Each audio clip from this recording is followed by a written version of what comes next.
How to fix your Prizepicks apps not working. So hello guys, welcome back to my YouTube channel. In this quick tutorial I'll be showing you how to fix your Prizepicks application not working.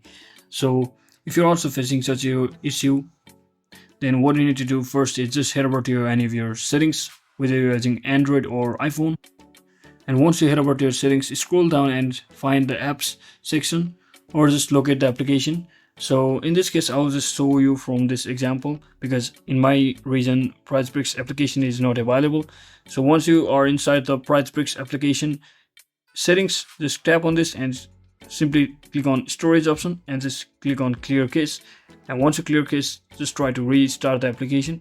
And if it's still not fixing, then just head over to your Play Store and just directly uninstall and reinstall the application, and it will fix your issue once and for all. So that is it for today guys. I hope this video was helpful. If it was, don't forget to like and subscribe to the channel. See you on the next one.